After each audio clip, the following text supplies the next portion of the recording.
rồi bạn on đó mà bữa miệng bữa tỏi bữa tháo xe hồ ô cái nhiều tệp đâu mà toàn xăm nhau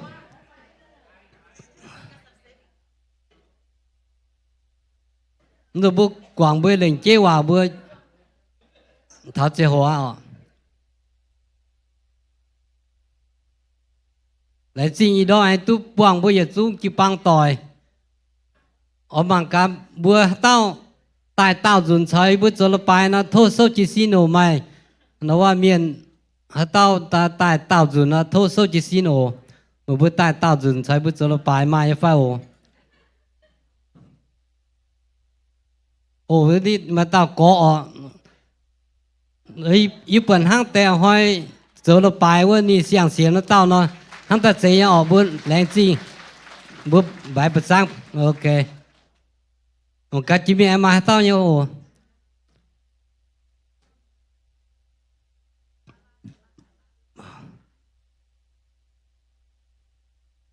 mai nó đâu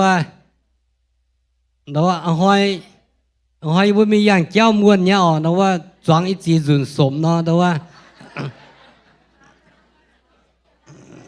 กิ่งđâuว่ายาวหรอ đâuว่ามีเปียน้ำบง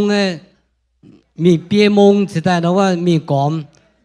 อีบเซđâuว่ามีจางมีตุ้จวนใต้หนังเข้าหรออย่างอีนั่นท่านนอฮะอ๋อหายใบเนาะว่าโซบัวสายยสันสินบัวต่อยบัวมิงดูมันเตะหนักแข็งโย่ดูบัวอดอมดูช่วยมีอย่างเจ้านะก็เสร็จถึงเจ้าบัวเอ็กซ์ไซส์บัวสินจางหวังเสียงออกถึงตัวบัวเนี่ยดูว่าเล่าดูก็ไอ้มีอยู่นำบัวเตรียมเจ้าหมายจังบัวเสียงเฮดูว่าเนี่ยโชว์เนี่ยอยู่ว่ามีน้ำดอกอ่ะโอเคเนี่ยบัวตะเกาข้อเจ้าออกlại xin chiếu biểu chi bởi xuống có yếu có mùa ý đó mẹ anh tu dần thảo chiếu xin tin tại tranh chiếu chẳng tiết chiếu thiêu mà chiếu bùi bùa nó nóm nói nó nóm chiang hồ khảo mà chiếu chẳng tiết chiếu ồ tu dần tại chạy bùa và ở cắp chiến bà dùn tranh chiếu chẳng tiết chiếu thiêu mà tây ấm tu tài mà tây mình dào chia nóm tòng và mà tây có yếu và yếu hùng mồ đối với mà bèng tu chiếu tùm chạ thành trên bữa đó hình chia đồ xin chẳng nhá bèn bữa đó hai tu lồng nhau chiều à để chia như này lù nè nhá yếm chiều mỏ tu chiềuเขาเรียนนี่nhá chọnนี่แปลงbữaนี้ให้เสียมีtu duyênในจริงอีจันน้ำเชยบัวอ้อยจีกอนป่าจุนเซนเจียวอีวันให้ต่อเจียแต่ยี่สุยบัวเอเมนปุยแปลงอดอมตาวิสูงอ๋ออันนี้ตัวบัวตุเปียไตยาจุนสายเจนchọn chân sen tin hùng hắn nó là bùa thâu bùa vậy xuống sải chân gì bùa sâu chân sen tin hùng tổ ba bùa sống tu tệ nắm bền nhau ồ tổ ba bùa hà sâu tệ sống tu nhắm tu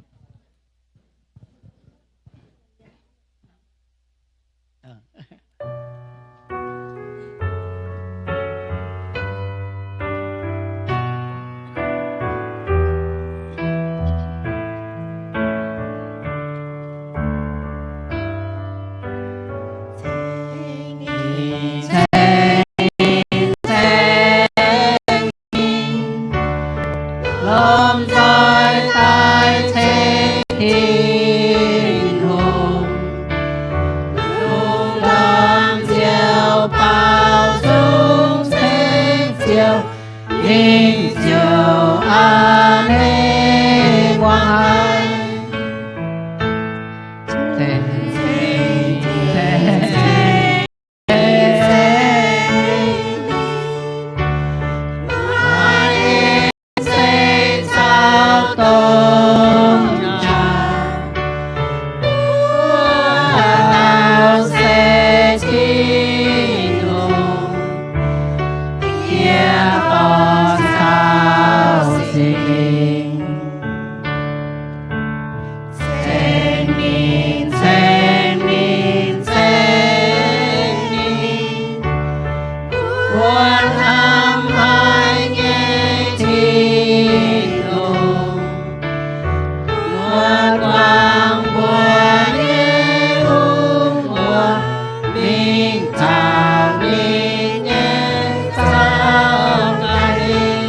chia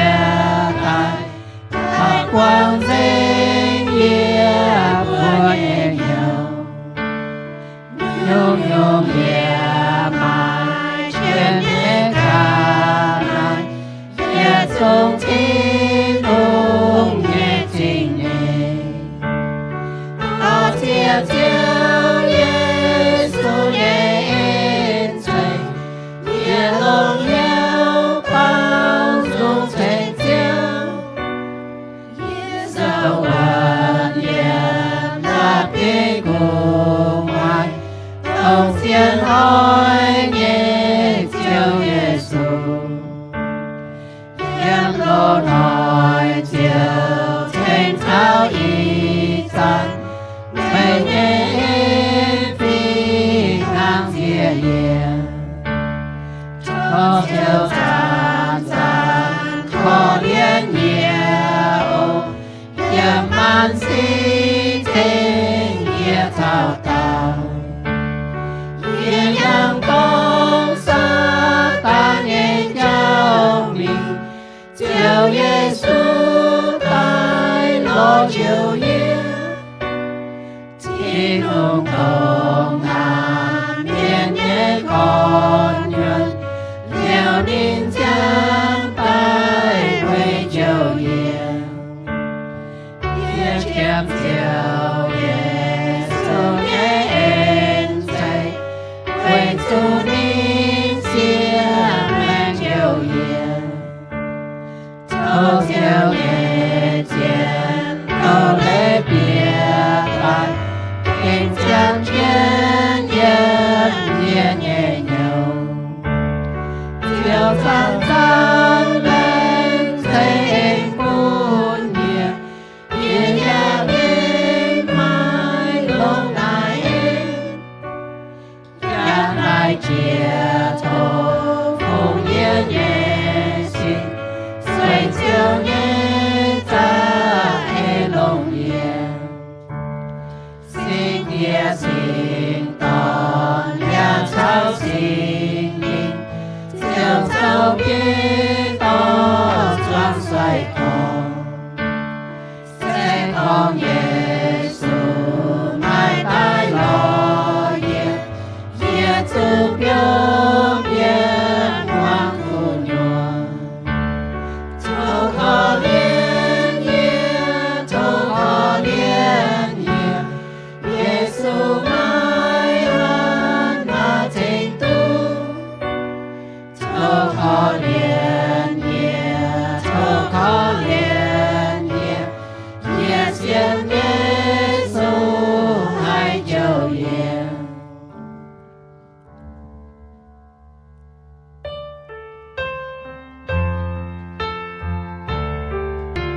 làm chính sáu chân sâu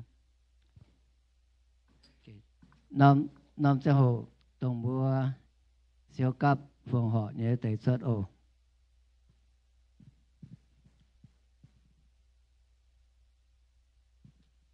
bực cặp nhau ta cáo phường họ chiếu tin hùng làng trình chiếu tin hùng bởi nhé ên sẽ kênh lông hải bún như bua xiên tàu chiếu như miền nòn hoi tụ chiếu như bàng on in hoi về sen chiếu thái chiếu phụ sủ chiếu nhân hoi chiếu ya bún như bua ya chung tụ dần tại cấp trên dầm lai sen chiếu thái chiếu phụ sủ chiếu tháo bù đông như trang hồ như bua ỏi làng chế như do tế tổng chiếu chế bún như bua như chi nhan tu ta lồng tu ta sai như bùa tao thể dần tại yếm chiếu dùm hiền lồng sầu chiếu như cung thâu chiếu chip chân tại chi nhan lồng sầu chiếu như cung bún chiếu như chiều bằng hàng trên mình bún chiếu như mình trang trên mình bún màn miền tu sáng chiếu chiếu ở làng chinh ồ ít dần bùa ta cầu phùng họ tổng như bùa mai như thâu chiếu chip chân mai như nhà chiếu ở làng chinh sẽ in sẽ phụ bún ta tàu em mai ta lồng phụ sủ chiếu chiếu ở làng chinh như bùa tàu cầu amen amen.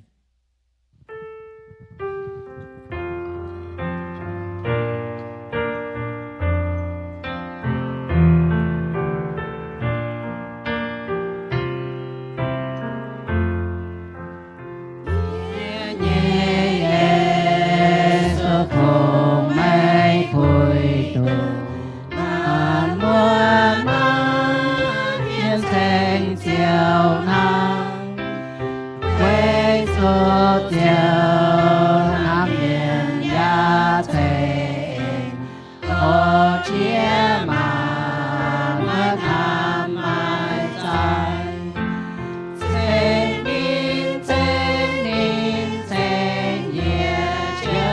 để không bỏ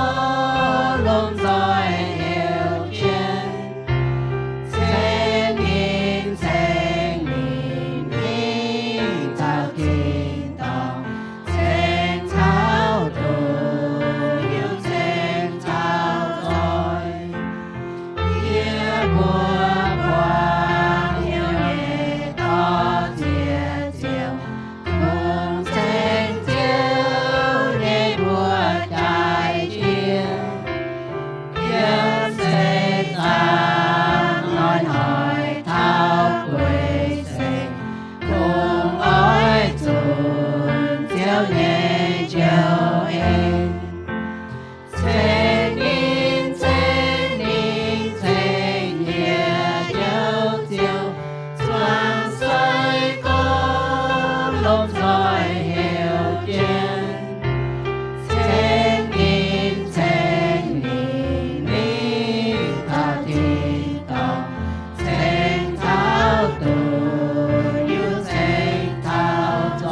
bua sa chen and so chen pa ga la dung o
okay làm tiếng bui xuống sa chen sâu tu xuống để bui nhai chai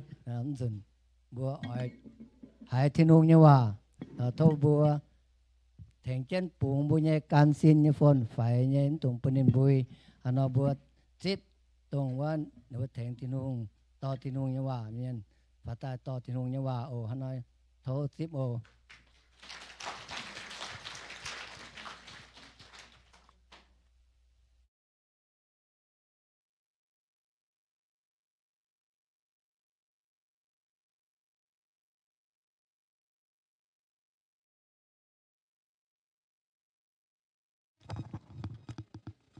Hello. Bà con đòm anh thấy tốt xí bùi dịch xuống cho bao mình mua tỏi thiên hùng nhẹ béo bùn bùa tu bài sinh thiên hùng liu ya bùa anh ỏi tụ chiếu nhẹ và chiếu nhẹ kinh sâu hai chân bùa sinh chiếu thiên hùng nhẹ chẳng hồ thiên hùng hoàng bùa tụ kinh sâu nhẹ chẳng hồ bùa hoàng thiên hùng. We want to welcome everyone who's here this morning and also online. And every time we come to worship God, God listens to us, listen to our praise. But when we read His Word, we listen to Him. Amen? Okay, let me move this.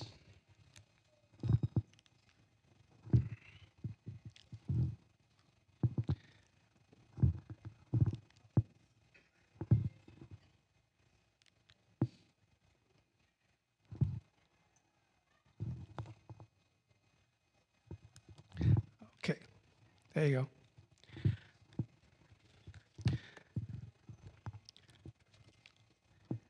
go. I didn't write down the introduction, but I wrote on here. So basically, now when people often becomes emotional or their they become emotional or they shed tears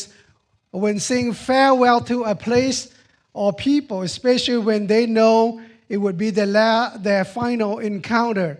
Jesus, on his coming to Jerusalem for the very last time, riding on a donkey, stopped on Mount Olive, which is overlooking Jerusalem, and had tears in his eyes or wept for this beloved city and people. Sgó miền hiếu tu thảo nè bùa mình hắn ông tòng phảiเป็นกะหะลายวุจุนphải buông miềnกะหะลายวุจุนนะนบัวชดว่ามวยไปเยี่ยมเจ้าสุกิตูนินตายเยรูซาเล็มจริงเกเจนมาลีเป็นกะหะลายวุจุนเปียเยรูซาเล็มจริงดังอลัมเทเยรูซาเล็มจริงเยี่ยมุนำบงไอเหี่ยวด้วยเนี่ยออเลฟนำกะลันบงนินว่ามวยชดเหลียวชดเวด้วยเนี่ยเยรูซาเล็มจริง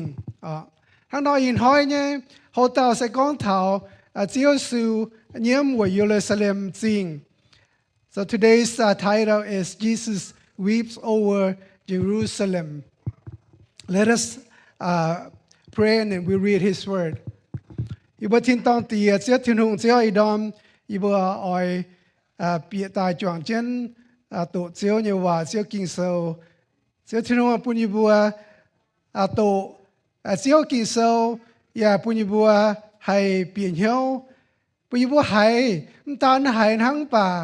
ให้เยี่ยมอีบัวเหี่ยวกันอยู่ว่าเสียวทิ้งหงเอ็นหอยอีดอมอีบัวอ้อยไทยเสียวอีจันน้ำเสียวโหอีบัวอ้อยโตเสียวเนี่ยกิงเซลเสียวว่าปุ่นอีบัวโตเร็วปุญญาให้พายตุอเมงแปะปุญญบัวให้ปีเหี่ยวโอเสียวจังเตียเสียวเนี่ยว่าปุญไทยอยู่บนลานอยู่บนต่อจิตเสียวจะอยู่บนไทยเสียวเวตุเสียวเนี่ยว่าอยู่บนเขาอยู่บนเสียวสุนินจีเนี่ยบัวอาเมน and amen. So if you have your Bible, turn to Luke 19:41 and 44. Although today is not Palm Sunday, next week is Palm Sunday. These verses that we're going to be reading took place during the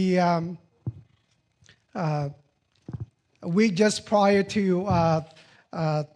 his crucifixion. So it's on Palm Sunday. We'll read from verse 41, Luke 19. Now as he drew near, he saw the city and wept over it, saying, if you had known, even you, especially in this your day, the things that make for your peace, but now they are hidden from your eyes. เยซูมิงอาลัมเทาเยรูซาเล็มจริงมังปวดจริงนินเสียวเวว่านอมจริงเยี่ยมนินอยากก้องเฟยตู้อินหอยไม่หิวตู้ให้ยุงให้ปุ่นไม่ไม้แปลงอ่อนไปอีจันได้แต่สี่เกมเจนไม่เยี่ยมจริงมังไม่ปวด For days will come upon you when your enemies will build an embankment around you, surround you, and close you in on every side, and level you and your children within you to the ground. And they will not leave in you one stone upon another, because you did not know the time of your visitation. เสียงโหอ้อยเทามันเยวินว่างอ้อยเวทเนี่ยดุยหิงกอเมนินบัวอ้อยเวเจนเปียปุงขวนเจนไม่เลี้ยมไม่กันเฉาเยี่ยมไม่เย่จริงหลาดกุญยัวเย่เมียนอย่าจุงนินบัวอ้อยเมียดเจงไม่เลี้ยวเหยียดคว้าหลับควายเหยียดควายหลับเปียรับเจนเวจูไม่เจียไม่ตุทินหุงตายเจียวไม่เย่เจียงโห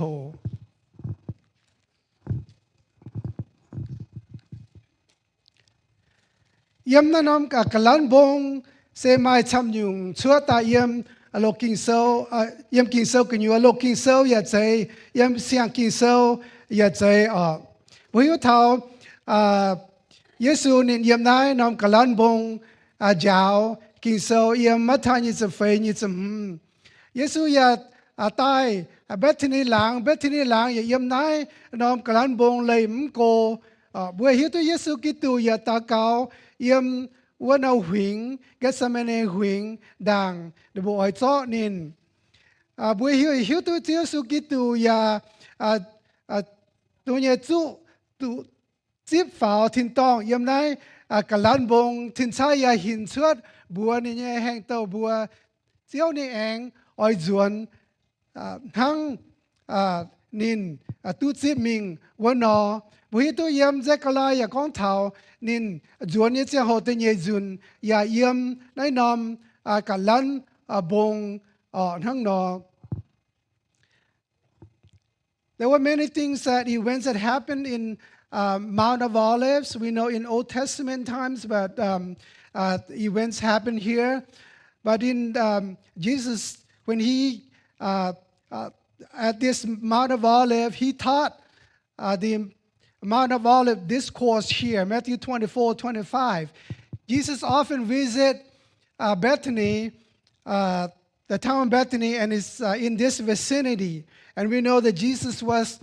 taken after he prayed at this Garden of Gethsemane, which is in this mountain.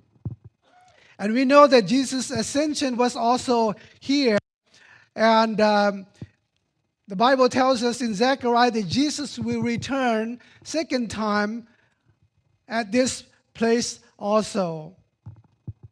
And at this place, Jesus was coming to Jerusalem and the last time, and he had been to Jerusalem many times, passing over this, through this Mount of Olives, throughout his ministry, and also when growing up, he had been to Jerusalem many, many times. But this was the last time that he came. And as he approached Jerusalem from this mountain, he saw Jerusalem, and the Bible tells us that there was a large crowd that cut down the tree branches, palm branches. Also, they put the clothes on the road, and he was riding on a donkey coming to Jerusalem. For a moment, although there were praises, there were shouts of Hosanna, Jesus stopped for a moment and he looked over Jerusalem, and he was in deep sorrow, and that's when he cried for this city, because he knew this was the last time and he will be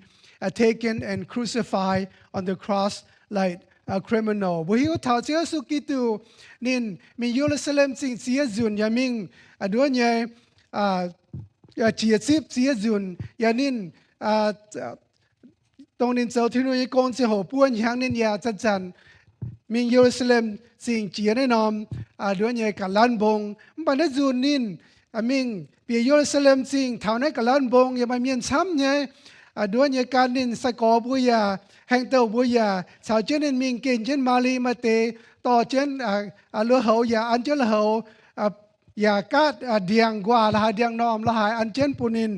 อย่างเช่นเจียอย่ามาเมียนเชิงทิ้นหงก้องโฮซานาปานินติงเช่นนินปวดมังเจียเอาเยรูซาเล็มสิงสกัดไอเตียนบงกะลันบงสกัดหางเตียนนินติงเช่นนินมังแนะนำสิงนินโซนเชี่ยวมุนนินโซเยี่ยมเวแนะนำสิงในฮิตุนินเป็นกาลายจุนเปลี่ยนแนะนำสิ่งเร็วในบุญยาอ้อยซ้อเนินมิงติงเยี่ยมเสียบจางจ่าทั้งนอเจ้าสุกิตูเวเจ้าเนี่ยจุนเยี่ยมบัวมาเตะหลายตู้นินฮิตุก้องนินจุติงเสียบจางจ่าจุมิงเสียวเข้านินเยี่ยมเวในกันเสมใจทั้งในนอมปานินเยี่ยมเสเวเยรูซาเล็มอย่าเวในนี้ไปฟิงเวนินบัวด้วยไงเพียรเจียงโหอย่าเสียมตุนินกุนินต่อเช่น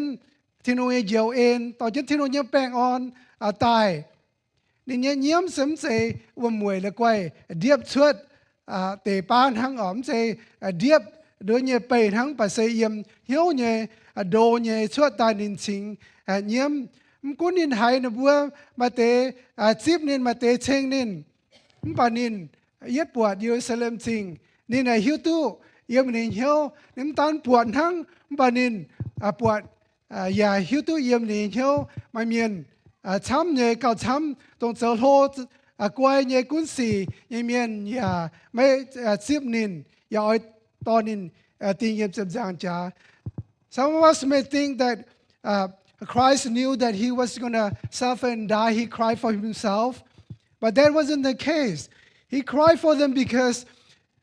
they missed the opportunity to receive him when he's bringing peace and salvation on that day. His tear wasn't alligator tears,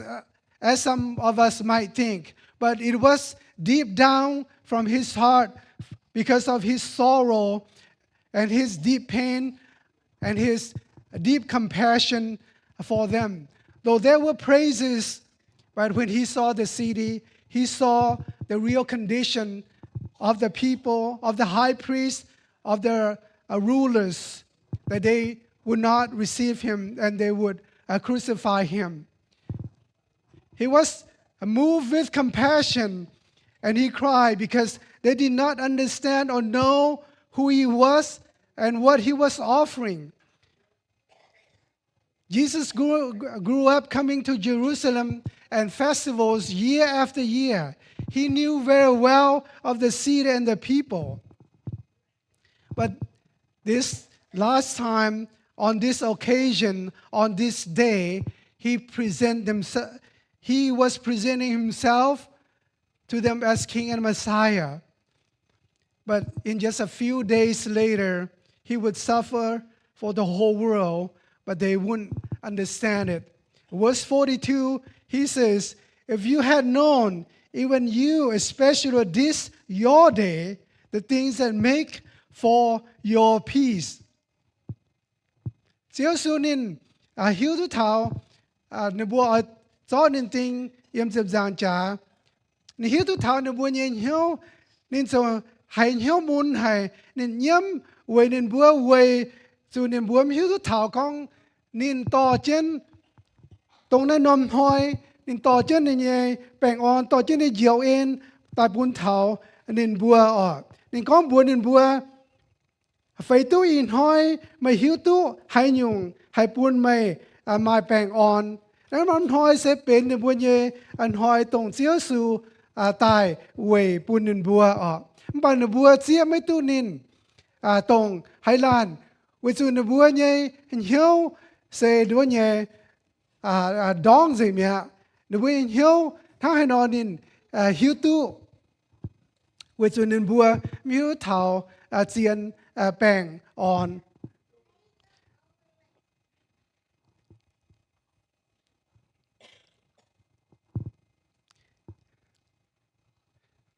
เจ้าสุกิตูนินต่อเช่นหนึ่งบุญญาแป้งอ่อนตายต่อเช่นที่นูญาแป้งอ่อนตายต่อเช่นที่นูเหี่ยวเอ็นตายมันเป็นบัวอย่าไม่เปลี่ยนเหี่ยวตรงในนมหอย Jesus came bring salvation and peace but they wouldn't understand. That's why John 1:5 says, and the light shines in the darkness and the darkness did not comprehend it. เจ้าสุกิตูเป็นเจียงต่อเจียงตายทั้งโยฮันก้องบัวนอนในบัวยาไม่ให้เปลี่ยนเหี่ยวบัวหิตุเถาในปั๊มเกณฑ์จันก้องเถาล้อแป้งอ่อนล้อท้ายแป้งไม่มีกับซุนจะโลเนี่ยกับซุนล้อแป้งอ่อนล้อท้ายแป้งปั๊มมาท้ายแป้งมันกุ้นไม่กุ้นตะปุงเป็นตรงมาช้าไม่หลิงจีเนี่ยตะปุงยังให้ต่อให้ยุงเจียนเนี่ยแปลงอ่อนยังน่าปั๊มเกณฑ์ต่อเต้าด้วยเนี่ยไม่การเนี่ยเจ้าหุงเนี่ยเจียนตรงบัวฐานะแต่ปุงไม่ยันล้านให้ต่อแปลงอ่อนฐานะนอมกัวอินห้อยอย่าไม่แปลงอ่อนยังมิโรอีเซียบ่จ่ายังยุโรปอย่าบ่จ่ายังแอฟริกาอย่าไม่ท่าแป้งยังบัวเย่ด้วยเย่บัวตายเย่ตะปุงเซาท์อีสเอเชียอย่ามาท่าแป้งเช่นแค่ชาวไต้หวันอย่า đứa nhà mai ta hao Pakistan,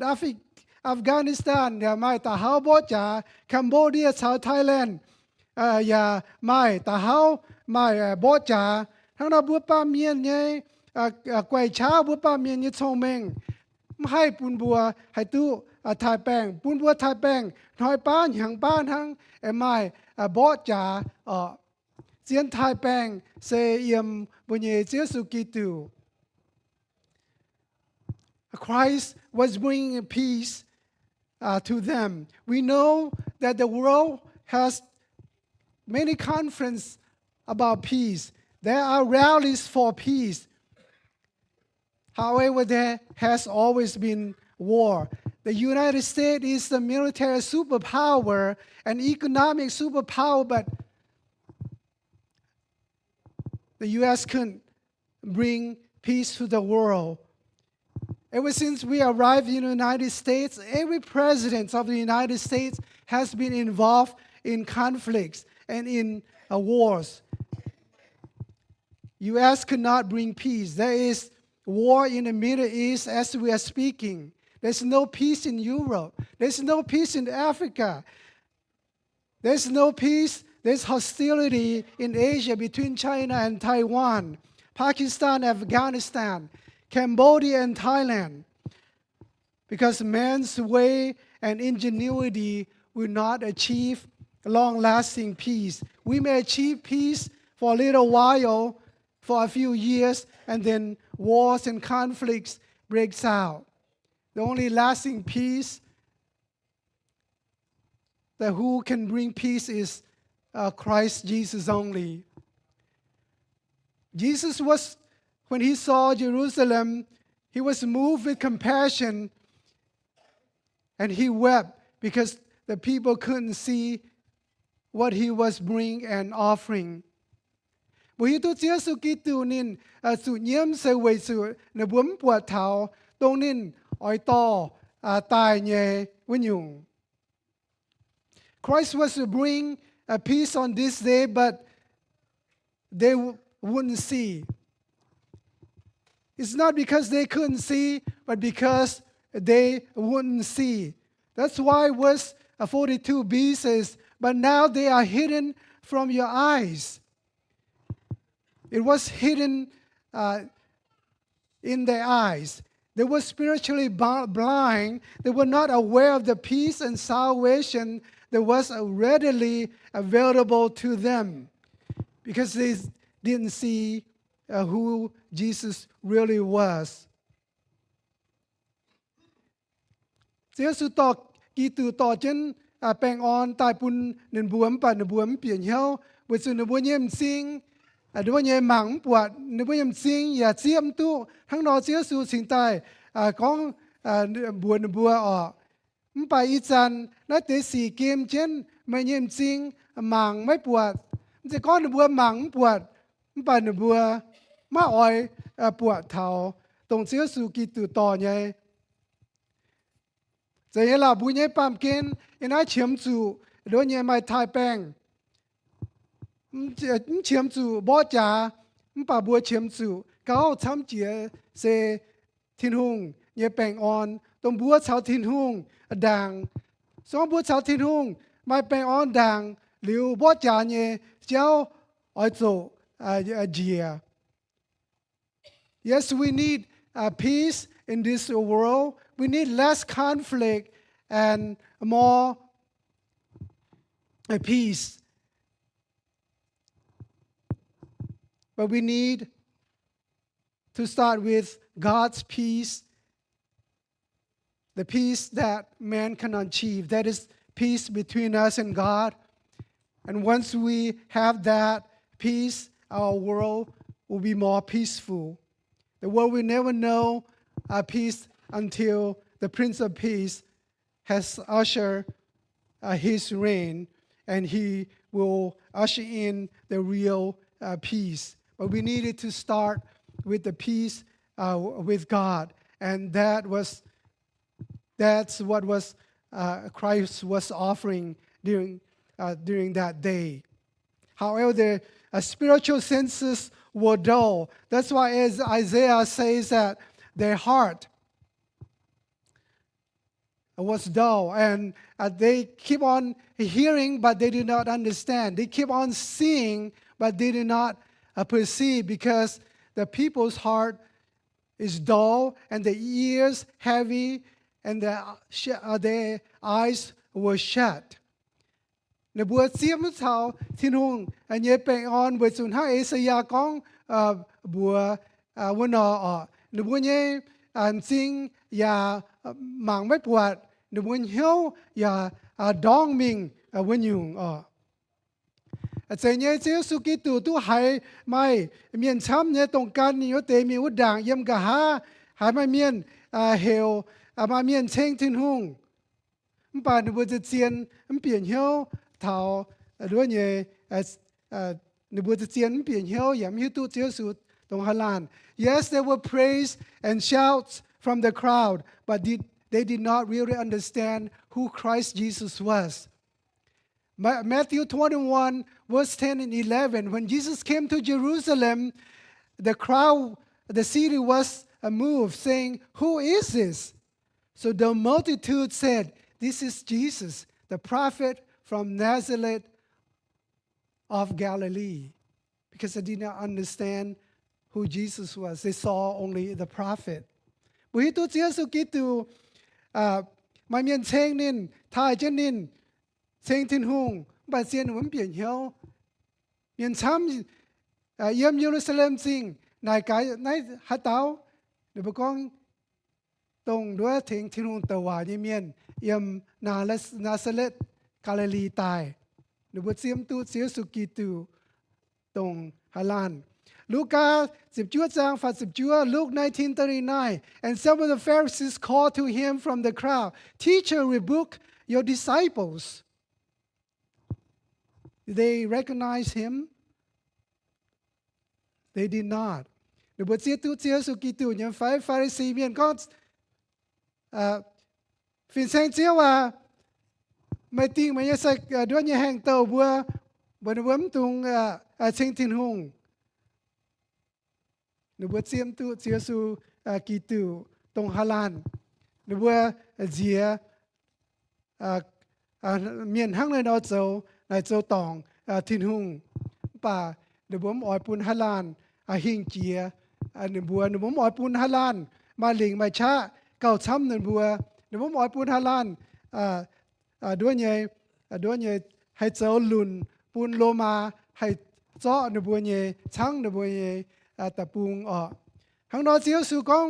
con miền chăm tiếng mất chinh thiên hùng là biết ya ỏi hiểu chuột ỏi chinh thiên hùng The Pharisee told Jesus to rebuke the disciples to stop them from praising God. Jesus said, if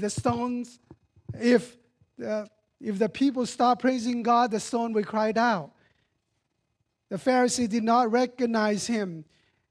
They didn't want anyone to challenge his authority. They didn't want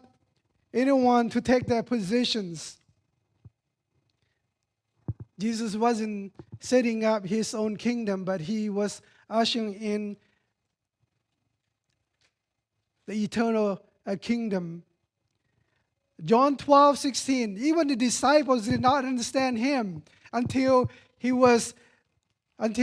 after he was resurrected and glorified. Verse 12:16 says, his disciples did not understand these things at first, but when Jesus was glorified, then they remembered that these things were written about him, and they had done these things on him.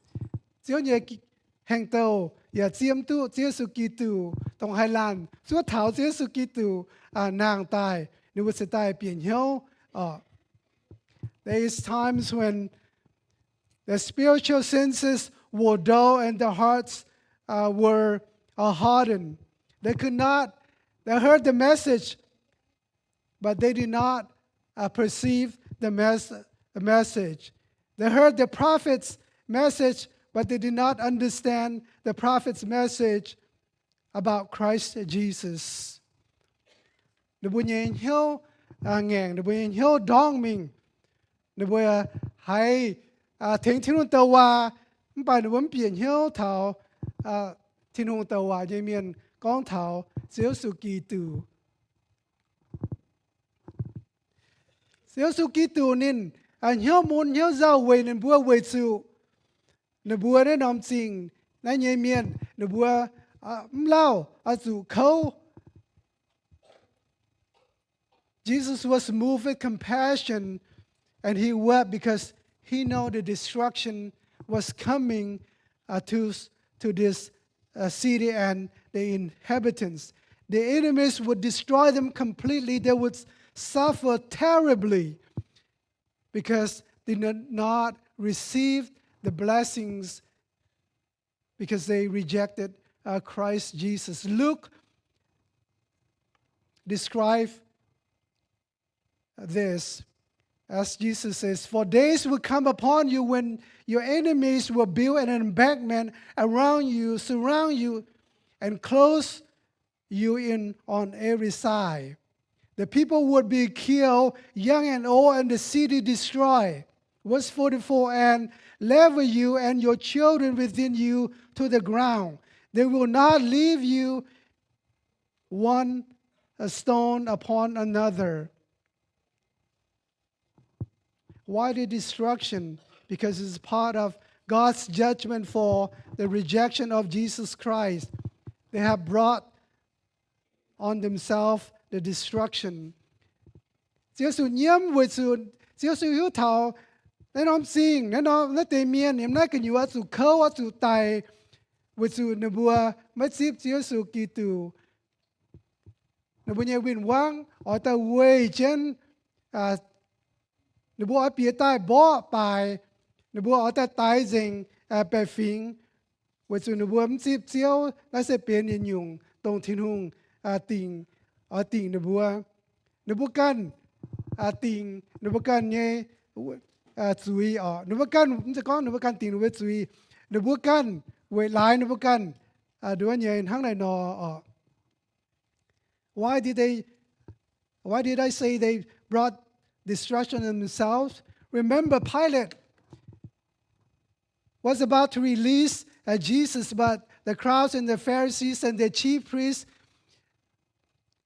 they shouted, "Crucify him! Crucify him!" Pilate took a bowl of water. He washed his hand. He said, "I have nothing to do with this innocent person." And they answer, "His blood be on us and on our children." Pilate ở bụng Giêsu Kitô bà sai miên cháo sầu lô như miên cháo bè phình con nhiều tiếng nín yếm sập giang trà Pilate cháu chúng cho uống the giáo dân đi bùa nè con nè tao miên chủ tài sẽไม่ผ่านthảo yê nè tê chúng yê chúng đó chủไม่บัวกันฮะ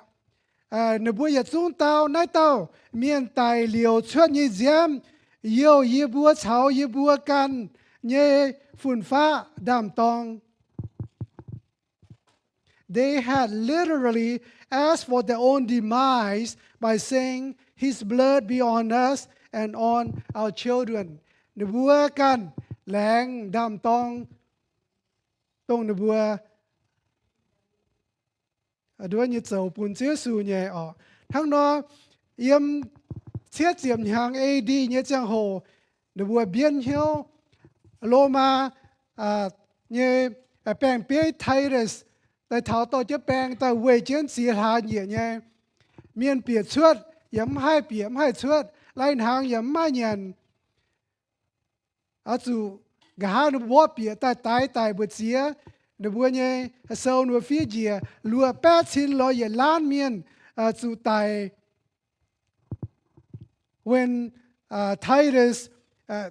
besieged Jerusalem and came in and destroyed Jerusalem, burned down the city, burned down the temple, broke down the wall. They said the casualties was 600 to 1 million people, which is almost double the population of Sacramento, city of Sacramento. City of Sacramento has only 525,000 when I checked Google last time. So there were a whole lot of casualties from Romans who came in and leveled the city and killed all the inhabitants because they had asked for it. Now, we see in Rome there is a monument that was erected for Titus after he won this battle in Jerusalem. And part of that monument is still there at the Roman Forum. Yếm Aloma nebua tu thấy nó phần tháp về nó tàu Titus yếm Rome chinh when in boy hing đứa nhẹ nên cún boy bài na Jerusalem chinh nebua Thai nên nebua châu tu nó mình phần tháp ít chân so yếm nhá ở chỉ đằng ít xin chụp chúa yêu bình thảo bài yêu mi tu nó tòng so yếm nhá ở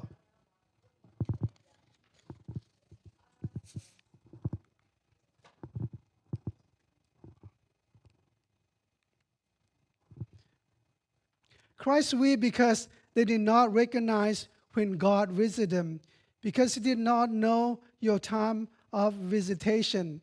It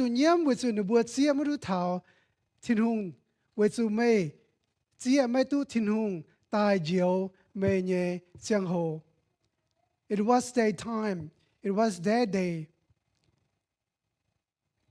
God was present among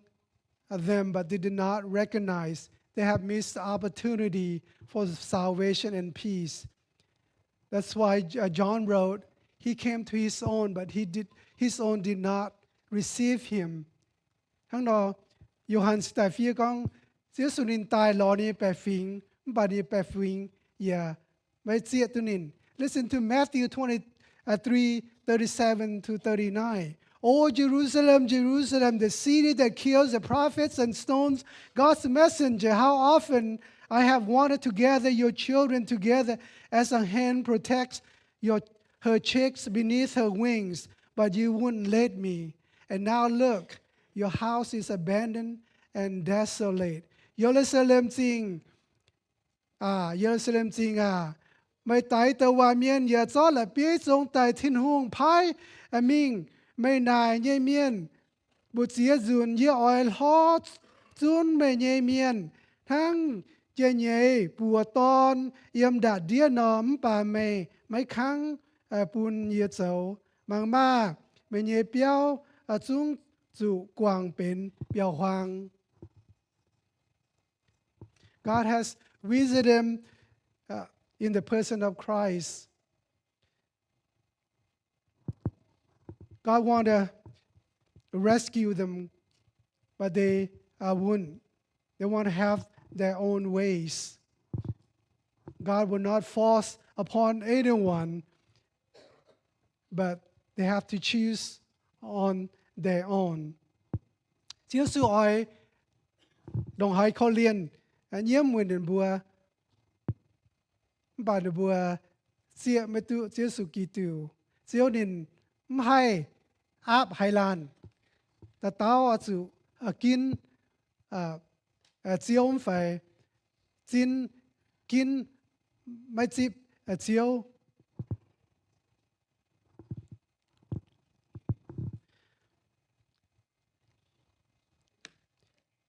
What does it mean for us? Bùa nai bùn bùa biển hiếu thảo hay dùng phải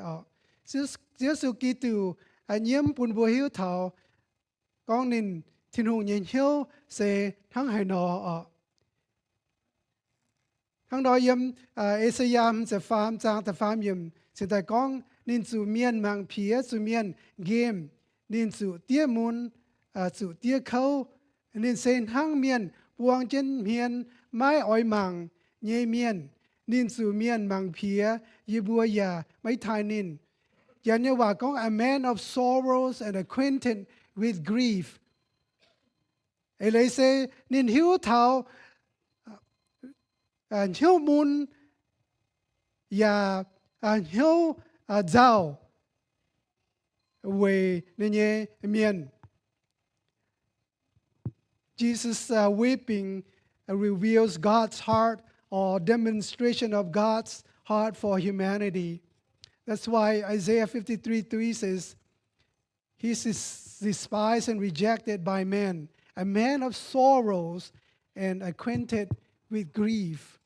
He grieves for His people. He grieves for you and me. He's waiting for us to come to Him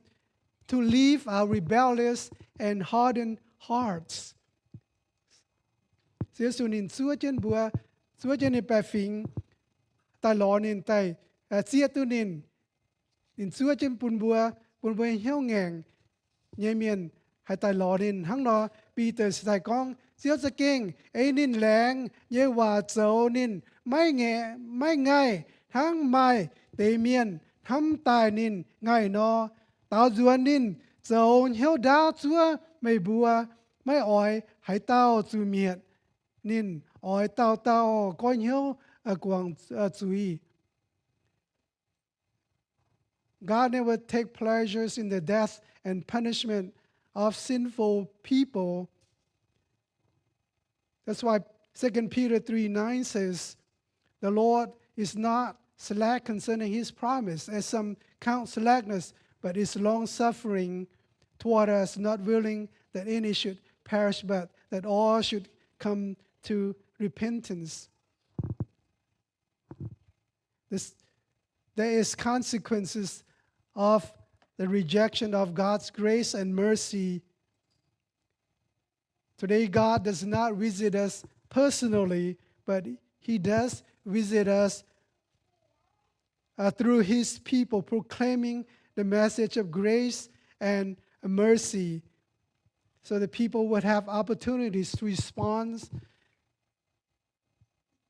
to it. God's grace and mercy may not be infinite, because there is time that people can respond, and there's times when it will be too late. Giêsu nín liều chết chẳng hồ bùn lá lan miền hay tu xiêm này diều en, bên này diều en rất dần bùn bùa nhiệt liu ở,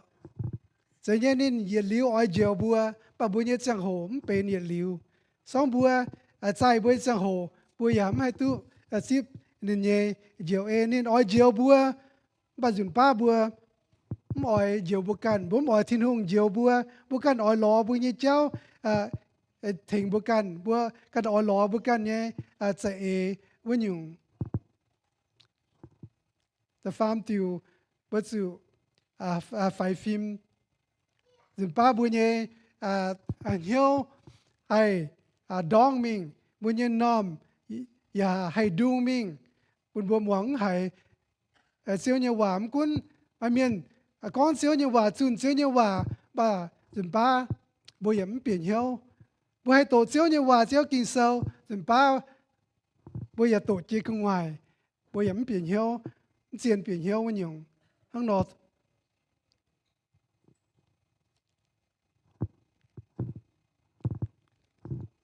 gà lai siêu su kí tu nhéวันมวยปุ่นวยเท่ากีตุยินห้ำมวยเท่าตรงอีสันตรงไต่เจนเยเมียนนี่เย่อันเหี้ยวมูลเสวย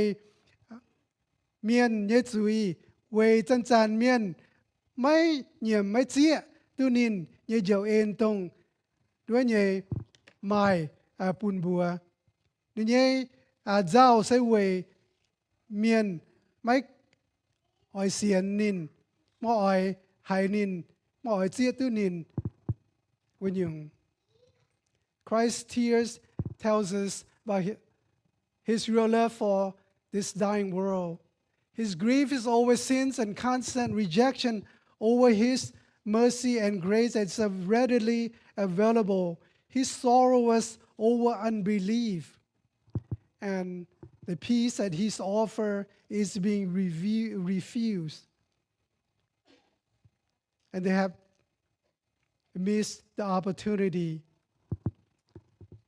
that is offered to all. bữa lành sinh thiên hùng bữa râm rồi ta cầu chiếu yêu bữa lành sinh thiên hùng tao chỉ chiếu giờ yêu bữa chiếu thiên hùng chiếu in hỏi yêu bữa ya tổ thảo chiếu và chiếu kinh sâu yêu bữa thảo chiếu su ký tu thảo Jerusalem chính nínใจเยี่ยมเวนินกันป่าเยี่ยมเวเยรูซาเล็มจริงอย่าวิเยี่ยมเวเปฟิงเวสุนินต่อจนทินหงเยต้มเจียวเอ็นต่อจนทินหงเยแปงอ่อนปนทานินบัวป่านินบัวอย่าเจียมตู้เจียวเจียวอ่อยเทงนินบัวป่านินบัวอ่อยเจียวเทงนินบัวเจียวจุนป้ายอยู่บุกันยิมจริงอย่าดองอยู่บุกันยินเหี้ยวอย่าด้วยอย่าดองมิงmạng yếm bọt, ya muang yang hải siêu nhưว่าทศทินหงยิสิงลิงถึงยีบัวโอบุยบมตู้แงงเจียวnhư diệuเอ็นบุยบมตู้แงงก้อนเหี้ยวส่วนหล่อเจียวจะเนี่ยยีบัวตู้จีบหรือเจียวdiệuเอ็นปัสก้อนยีบัวฮัจันเลยโกเจียวฮัจันยีบัวโจตองเจียวยีบัวยาจุก้อนเหี้ยวส่วนแต่หล่อเจียวทินหงส่วนป้าเจียวอย่างเหี้ยวมูลเวยยีบัวเหี้ยวแงงvới mọi quay về hiếu tôi về chỗ tòng sẽว่าทศทินหงสิงลิงจะโกงเยี่ยมอยู่บนลานเมียนเหียวโอเจ้าว่าอยู่บนแหล่งจริงทินหงต่อเจียวจะอยู่บนหน้าเตาเก่าแหล่งจริงเขาอยู่บนเจ้าสุนินจีนยบัวอาเมน